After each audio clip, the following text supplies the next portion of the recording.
Okay, I'm on this call, just so everybody knows, you have John McGraw, who's the Director of Communications. You have Christina Tokar, who's the Chief of Staff. And then you have Becky Hoff and Sue Wheeler. Becky Hoff and Sue Wheeler are school nurses, and they are the co-directors of the COVID team. So if there are specific medical questions or specific COVID questions that I can't answer or don't or would rather they answer, certainly they're here. I'm going to try to give you the perspective from a superintendent and from kind of the district, but then if there are specific COVID questions, I would, of course, defer to both Sue and Becky. So, last week, you heard from me on Sunday, so a week ago, that the school district made a decision to go virtual for the week. Again, we understand what a hardship that was for many families. We understand that when schools close in a face-to-face way, that means that students are not in the building, and it means that parents have to find childcare if they're young. It also means that kids might not be having access to a warm building, food, transportation, and of course, the most important thing that a school district gives out, which is education. But the decision was made because last week, Saturday, and last week, Friday, we were coming out of the break and we were looking at numbers of positives, both from staff and from students, that were quite high.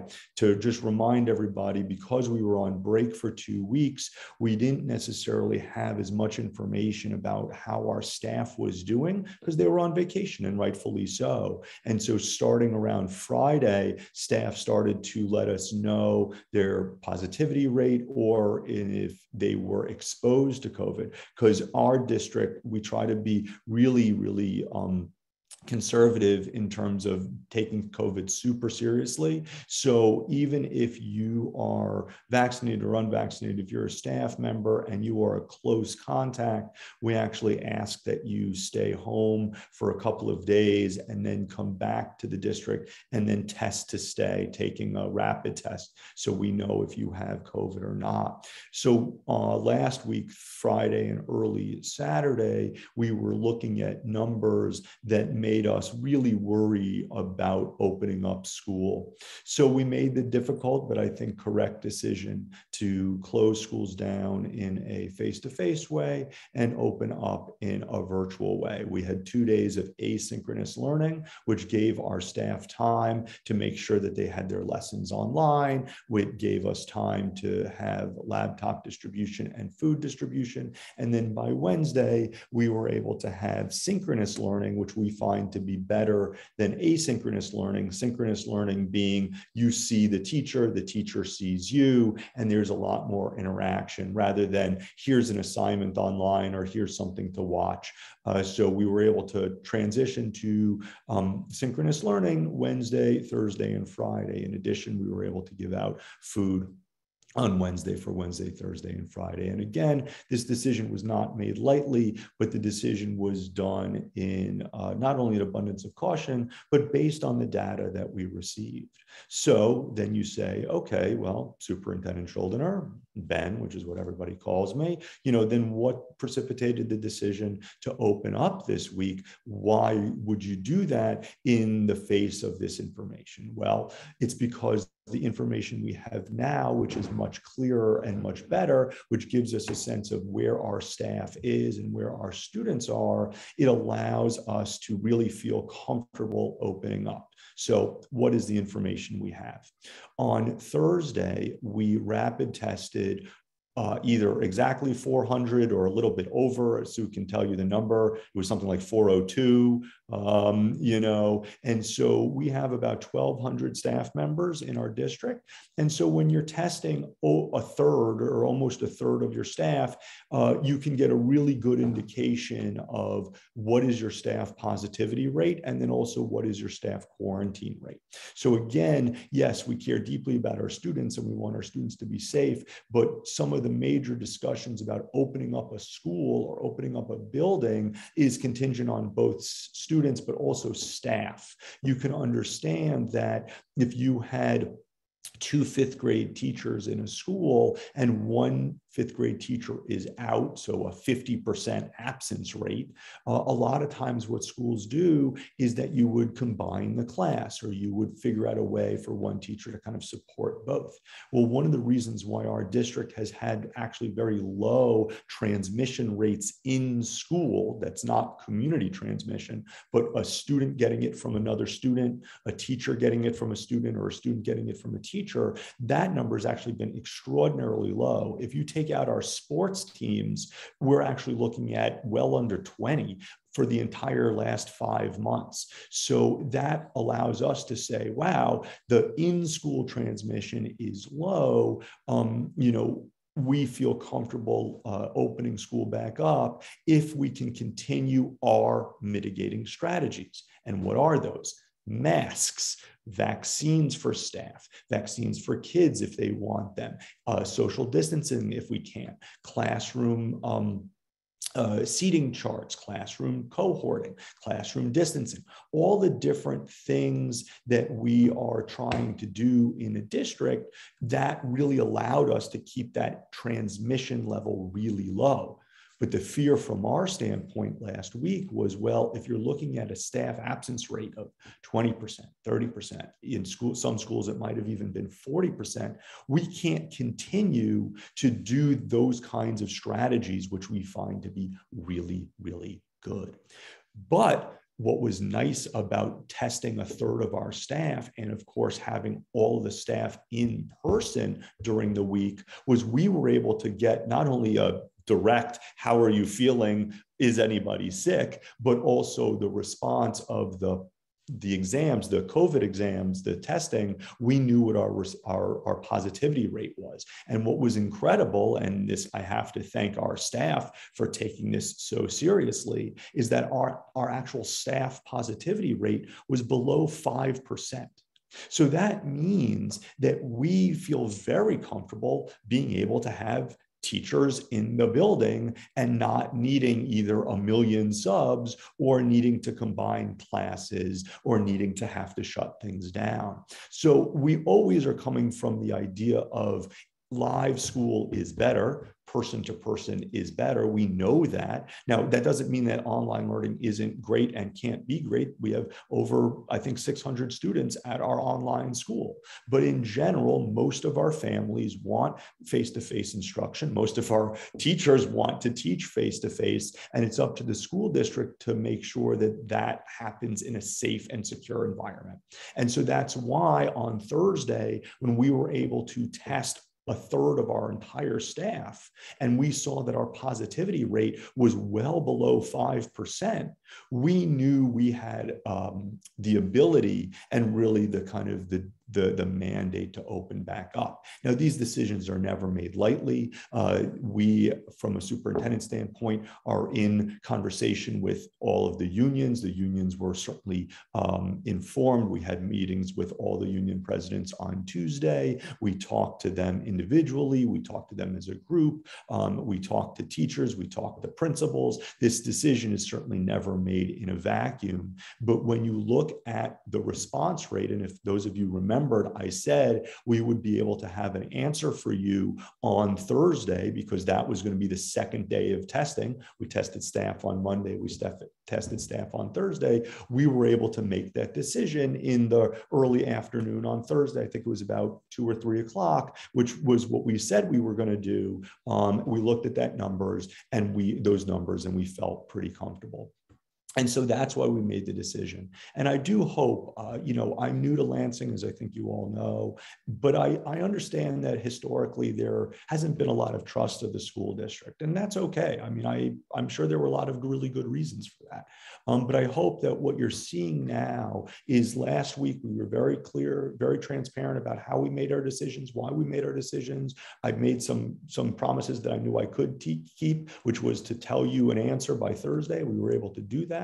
that we certainly wanted to open schools back up if we could, and we do feel very comfortable doing that. Now, I'm not going to say that COVID isn't going to, be a problem again, and it is possible that at a small school, we have some schools with about 150 kids, 200 kids, which means that you only have about 10 teachers in a school, maybe even less.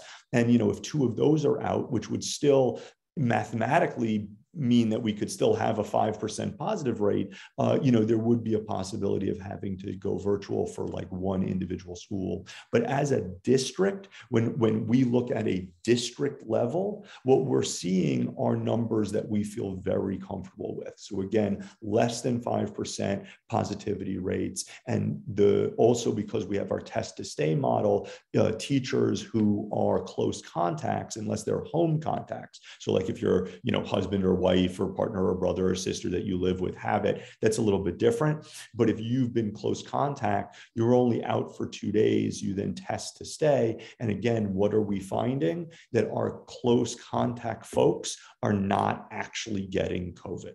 And because of that, we do feel, again, pretty comfortable being able to open up. Now, look, do I believe and do I understand that people are nervous? Absolutely. Do I believe that people are saying to themselves, hey, this Omicron, it's scary, I don't want to get COVID? Of course. And that's why we want to make sure that you are vaccinated. We want to make sure that you are wearing masks. That's why we want to make sure that you're taking this seriously. So parents, students, teachers, anybody on this call, if you are listening, the way that we're able to be safe and the way that we're able to keep the numbers low is by following these things. Vaccinations, we know, are the most important thing, then masking, then social distancing.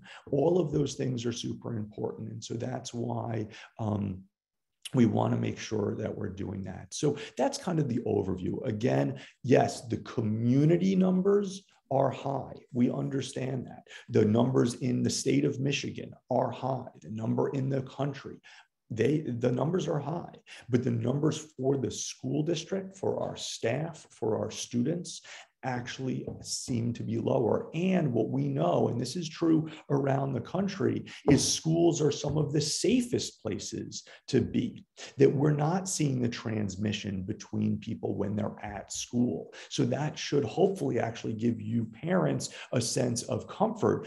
Sadly, the places where people are getting COVID, it's the home, it's at places where people are unmasked, it's places of work where people are unmasked, or places of work where they're unmasked and they have to be in really tight places.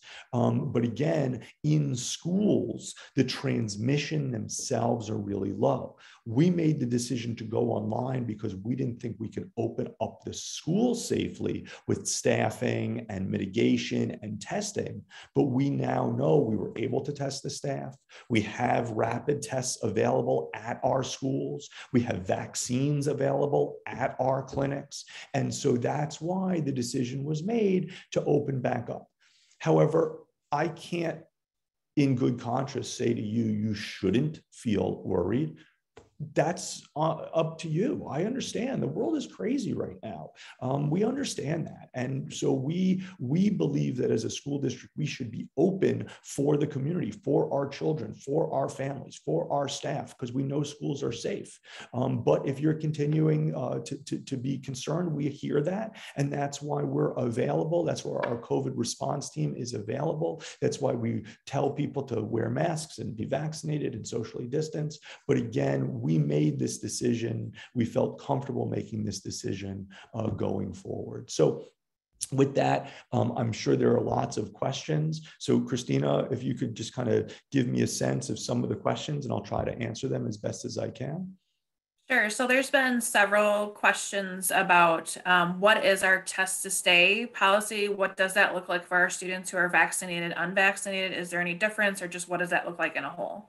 So great question. So I'll actually defer to Sue Wheeler to start with that, and then I'll kind of give some support to those ideas. Sue, is that okay? Can you answer that? Yes, thank you. The Test to Stay program for students is we ask students to remain home for the first 4 days after a direct exposure, and then on day 5, they may come in and we will do the test to stay, a rapid test in the morning before school. If their test is negative, they may stay at school. We're asking unvaccinated students to repeat that test days 5, 6, and 7 to ensure that they are also negative. This is available now. It's available at the schools. We initially piloted this just at a high school, but it has since expanded. So every school in the district now has the ability for test to stay.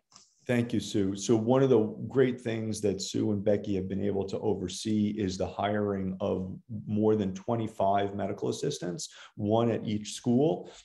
And so because of that, we're able to do these tests to stay. Now, it is true that in some districts, they actually allow students who are close contacts to actually come to school almost immediately. But what we're finding again is that we want to be safe, and we want to make sure that the students that come back to school have a greater likelihood of not being positive. And so that's why we have them wait those 4 days, just make sure that they haven't gotten sick, make sure that things are okay, and then we will test them on that 5th day. Now, the one thing I will urge any family that's on this call that's listening, please, please, please make sure to fill out the form that allows us to test your child. We're never, ever going to do a COVID test or a vaccine or anything with the child without parental consent. That is absolutely the parent's right, and it should be the parent's right, but we want to make sure that we have that consent on file so that we can do the test,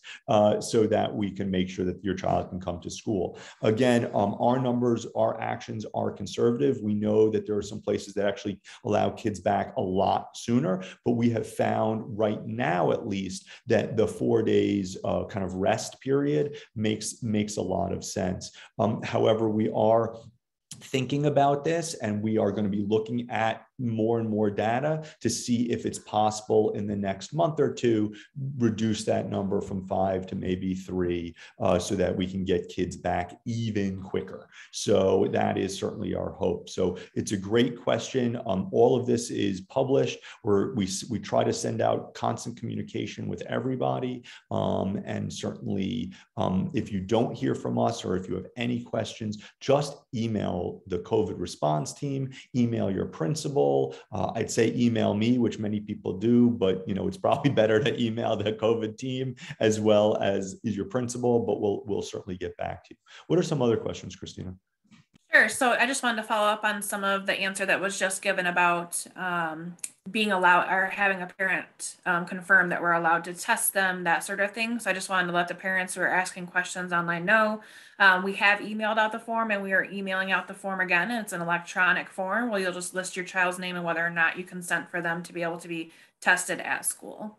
One follow-up question to that as well is, can we explain the difference between students who might be testing to stay with a positive COVID exposure at home and why that's different? And I think our staff and families both want to know why that's different than if they're exposed just in the public. Sure, it's a great question. Again, I'll defer to the medical advisors and experts here. But the real big difference is that when somebody has COVID in your own home, there's such a greater likelihood of you getting COVID that we want to be really, really safe. Not a lot of families are wearing masks in their home. Not a lot of folks who have a positive case in their house are making sure that they're distancing. Not everybody has the ability to do that. Some of us live in 1-bedroom apartments with 3 people. And so we want to be really safe, really secure for not only you as a family, but also the rest of the school. So So the difference between me, oh, I got exposed because I was at a party and somebody had it and I might be exposed. Well, you'll test to stay in a couple of days, but think about that party as every day, every moment you're at home, because you're being exposed to that person that you're living with or without a mask. But Sue or Becky, if there's something you want to add to that. I would just reinforce what you just said about the way that we determine when your close contact and then when you could test is from your date of last exposure. When was the date of your primary contact?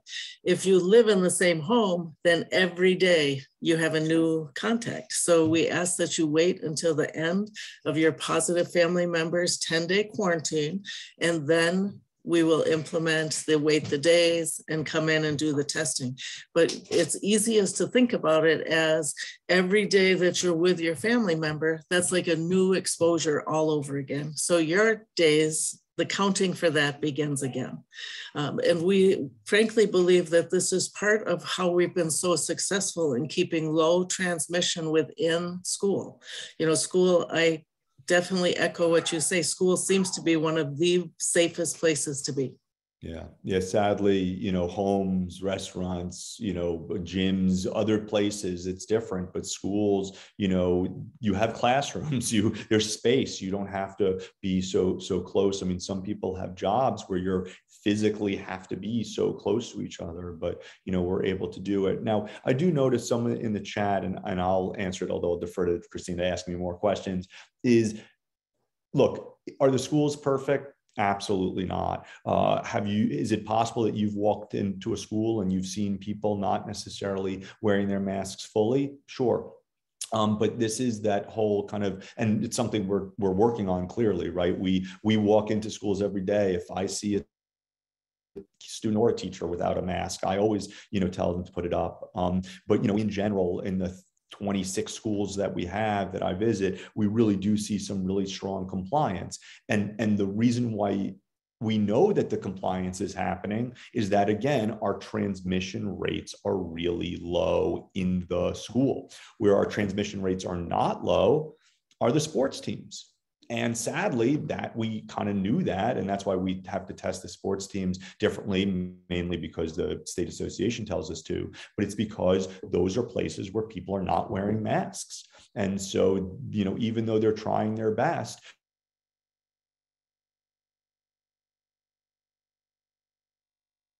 transmission, like, is it possible that you've walked through a school and you've seen somebody, can you still hear me? Sorry. Is it possible that you'll see folks not doing it? Yes, and certainly tell us and report that, because we want to make sure people are really safe and secure about this. But again, we know that our strategies are working because we have seen really, really, really low transmission rates in the schools. And so, again, I hope that you again see the numbers in aggregate, that our students are not getting COVID from the class or from teachers. And that should, I hope, give you some real solace and some real understanding of why you should feel comfortable sending your child to school tomorrow, and why, as a staff member, you should be concerned about, why you should be concerned, but you should be able to come to work tomorrow. What are some other questions, Christina? Sure. So there were a couple that were asked earlier from parents. What do they do with the devices that were sent home with their students last week when returning to school this week? Great. Well, so first of all, thank you so much for picking up a device. We know it's not always easy to go to a school, but right now, if you have a device for your child, keep it right now. I'm not saying it's yours forever, but we really want to make sure that you have access to technology. This is a wonderful way that the school district can support you and your child's learning, because we are able to have these laptops for virtual learning. But right now, you have them. Please keep them right now. Please make sure, now please don't ruin them, and please make sure to take good care of them. But we want to make sure that you have access to technology. So if you have it and you got it because of the COVID week last week, hold on to them right now. please use them well, use them wisely, and we'll let you know in the future if and when we need them back. But right now, we'd like you to hold on to them because we know how important these kinds of things are. What else, Christina? Yep. So we've had a few parents express their concerns that they are absolutely not comfortable sending their students back to school right now with everything that's going on. And what options do they have for virtual learning for their students? Sure. So look, again, my job as superintendent is to try to make things as comfortable as possible, as understanding as possible, at least give you clarity as to why we're making these decisions. But if you as a parent are saying, you know what, absolutely not. Now, I would ask you based on what, I would want to know what are the thresholds? Why are you making those decisions? Because I don't want anybody to be making decisions just based on fear, what we see on the news or what we see, one person getting sick and then extrapolating that. But if there are really good reasons why you're going to keep your kid home, it'll be an absence. And schools really are supposed to make sure that kids get their work when they're absent. I mean, if a kid breaks their leg, heaven forbid, it's not like they just don't do schoolwork for a week. The idea is that we would want to make sure that you're in close contact with your teachers so that you're able to do the work and have access to work. And what's nice is because and so many types of online learning available, we'll hope to be able to get you something.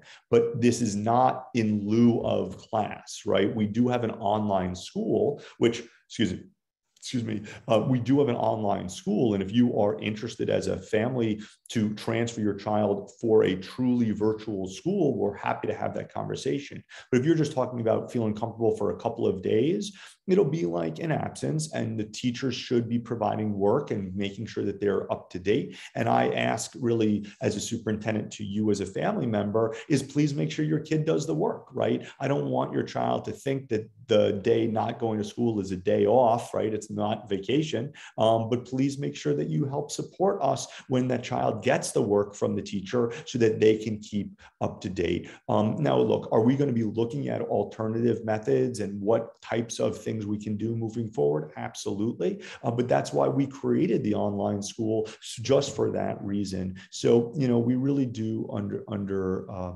we really do understand this. So, look, it's not, nothing is perfect. This is a terrible situation across the board, and we need to just make sure that we're balancing the in-person learning, why we know that's so important to have schools open, and the safety and security of the families, of the staff, and everybody. I know it is 2:29, but like last time, I'm always willing to spend the time with you all. I'm sure you might want to spend time with your own family and not have to deal with me any longer. But are there any more kind of big questions that I might be able to answer, Christina? Sure. I think maybe just some understanding of about what our mitigation strategies look like in the classroom and in the lunchroom. Those seem to be big concerns. Sure. So look, the mitigating strategies there's a bunch, right? Number one, vaccines, right? Our staff, we have a staff mandate for vaccination, and there are waivers and stuff, but we are asking that all staff is vaccinated. We would love all of our students to be vaccinated. That's not a mandate. That is up to parents right now. That is your decision. But please try to get vaccinated if you can. The second, of course, is masks. Masks must be worn in all school buildings at all time, unless you're in a private office. If you're alone, who are you going to give COVID to? But in general, please make sure that you are wearing your masks. Then the next couple of steps, we have cohorting. So if you're in a K-8, so you're in one classroom with a group of children, we try to make sure that you as a child are only with 2 or 3 kids at the same time. That way, if something does happen, we would only have to quarantine those 2 or 3 kids, because again, remember the rule is 3 to 6 feet, 15 minutes. So if you are, with a bunch of kids and you're all tightly together and you're on the rug for 15 minutes, 20 minutes, that's a no-no. We don't want that. So we want to make sure, and that's why we cohort that way. We also try to have social distancing. We're lucky. You know, I come from New York. I've seen classrooms of 35 kids in the size of a closet. Most of the time where I go into Lansing, these classrooms are pretty big and we're able to spread out, which is super helpful. Now, one place of concern, and rightfully so, is the lunchroom. Because you might say to yourself, well, okay, fine, but when you have 200 kids in a lunchroom, what are you doing? So in most of our elementary schools, our pre-K3s and our junior high schools, we do have different lunches at different times. So it's not like all 500 kids are having lunch at the same time or separating out. We are also in most of our schools having seating charts, or at least group charts, as to where they sit. Now, in the high schools, I cannot promise that all that is happening all of the time, but we do know in general where kids sit. We do have a lot of staff in those cafeterias. I mean, I can tell you personally, I've probably been at Everett's lunch like 20 times this year. And so I can tell you that there are people there, and we certainly know our kids well enough. But I will understand that certainly with lunch, it is an issue. That's why I want to make sure kids are wearing their masks, where kids are, you know, knowing where they sit and who they sit with. That's why if somebody does get sick, we do ask them, like we ask the staff, of course, first, but we're going to also ask the children, like, who are you sitting with? For how long? We also do have cameras in things like the hallway and stuff like that where we can see. But those are the kinds of mitigating strategies we have. And again, they seem to be working pretty well. The number of transmissions between kids and between staff and kids is really, really quite low. The kids that are getting it, the staff that are getting it, they seem to be getting it in the community spread. You're getting it at the house, you're getting it at a restaurant, you're getting it in the community, but not really at school. So any last big time questions? I want to make sure I try to answer as much as I can. Sure. I would think maybe one of the last big questions is about the type of masks. So are we going to require N95s or KN95s, and what does that look like? Yeah, so look, I mean, you know, would I love it if everybody was wearing, you know, full body suits and zero pressure and there's no way that anybody's getting anything? It's like the movies. Yeah, but it's pretty hard to walk in those things.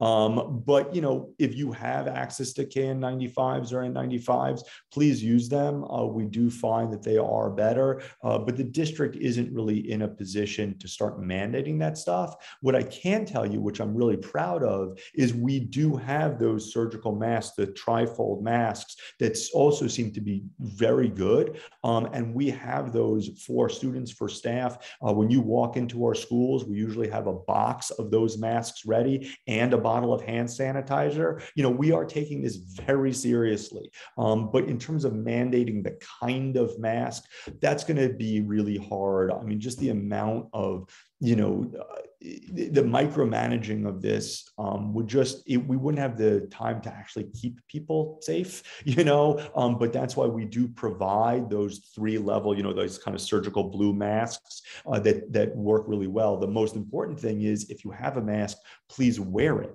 right? Don't put it around your chin. Don't put it underneath your nose. You got to make sure that you wear it correctly. And certainly if you as a family, if you need more masks, need access to masks, your child, when they walk into school, can get a mask. We have a lot of them, and we bought them specifically because we know how important masks are. And please, you know, do your best, you know, to make sure that you're wearing these. Anything else, Christina? There are some staffing questions in here that I think we can address with a staff email out to them. But outside of that, I think we've covered the majority of the big questions. So Ben, just because I can't, oh, sorry. Yeah, John. Yeah, just one thing. People are asking where they can receive the COVID information, where they can get it. It is on our website. Unfortunately, the website is down right now. We are working on it with our ISD, but there is a COVID page with a lot of the information on there. Stats are updated weekly by the COVID team, and a lot of other information there. Sure. So, you know, I know I've gotten a lot of emails about like why why aren't the COVID numbers always kind of reflecting day to day? Just the way it works, and I'll defer to Sue and Becky, is there's usually about a week of a lag. So, basically the week ends, then they process the information and the numbers are published a week later. A lot of people were saying, well, where's our December 17th numbers? Where's the last week's numbers? Well, because we were on break, that time would have only been now. So we should be, Becky and Sue, I don't know when the last week of December's numbers are going to be published. They should be published pretty soon. And certainly we're also trying to do that. But yeah, there's usually a lag. But what's nice is, if we have numbers, we're always happy to share them. This isn't a secret. I don't try to hold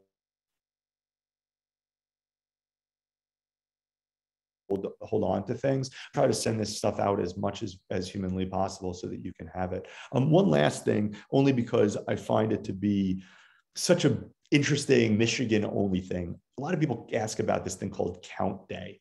I have spent a lot of time learning about count, understanding about count. And I think there's this weird perception that somehow schools only care about getting kids to school on this like one day. And then once the kid comes, the schools don't care about it. That is not how we think about this, nor is it a way that actually works. If anybody's been around me, when we talk about count, they know I have a line, which is every day is count day. I care about every child in school every day. Attendance, attendance, attendance. And if you know that one of our district-wide goals is to have a 90% attendance by 2025, that's a big deal. And the only way you get that is by having kids show up every day. So I appreciate that there is this thought of, oh my God, the superintendent is like trying to rush kids back because it's about count. It is not about count. It is about how do we make sure that our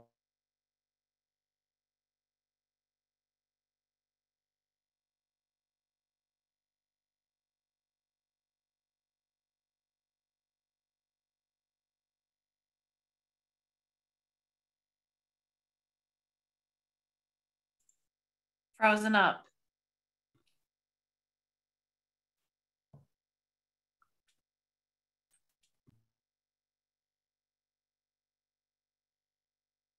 Well, that's unfortunate. I'm not sure if we're going to get him back. Oh, there he goes. Oh, we lost sorry, you there for a while, Ben. Where did I cut out? Very shortly after starting to talk about count and what count day means in Michigan. And I cut out the whole thing. Oh, yeah. I'm sorry. Yeah, count days every day, about count day being every day. Yeah. Every day is count day. I only care about kids coming to school and learning and making sure that they have activities and art and music and sports and all of these kind of wonderful things that kids deserve in person. And so, count day itself is kind of irrelevant. And the way the count day works is that even if you're absent on that one day, you can get counted up to the next month. So it's not like, oh my God, the kid comes one day and that's it. And that's all we care about. That's not it at all. We want to make sure that your kid is at school every day, but we're never going to make a decision because we want kids to come on count day. That actually doesn't even mean anything. What matters is that your kid shows up because we want your kid to learn. And so if your kid is absent on count day, okay, as long as they're back within a month, we're going to get the funding, but it's not about that stuff. It's about that we care deeply, deeply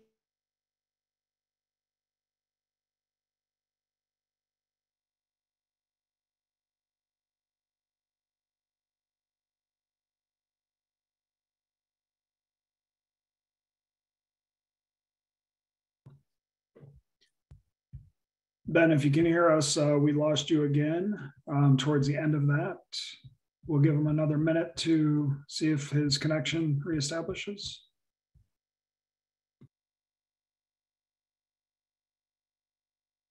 how we do and what we care about child, right? So this day, all that matters when it comes to things like count is making sure that that they're there at least once a month. So Christina, is that I mean, you're the president of, like, you know, pupil accounting for the state of Michigan. So you probably know better than anybody these rules. Right. Yeah, no, I think you've covered it. You know, yeah, count day. A lot of people, I think, make it something bigger maybe than what it should be. We do care about our students' attendance every single day. That's the only thing that matters, is your kids in school learning. That's all we care about. I would say the last one thing, we had a couple people, if you're a staff member or a student, or if you're a parent with a student in the district, who do you report to if you have been exposed to COVID? You know, what are our procedures for that? So, Sue? Yes, thank you for that question. This is just critical that you report to your direct supervisor, HR, and the COVID coordination team. Each of those people have a little different role in how we can support you and help you when you have to either be in quarantine or you're out sick with COVID yourself. The COVID coordination team can provide you with resources and information, and will actually provide you of the date that you can return. Of course, your direct supervisor or your building administrator will assist with coverage for your work or arrangements to make, and HR will help you with whatever policies and procedures regarding your time off, of how that looks and how that works. So really, if you can report all three places, it's very, very helpful. Great.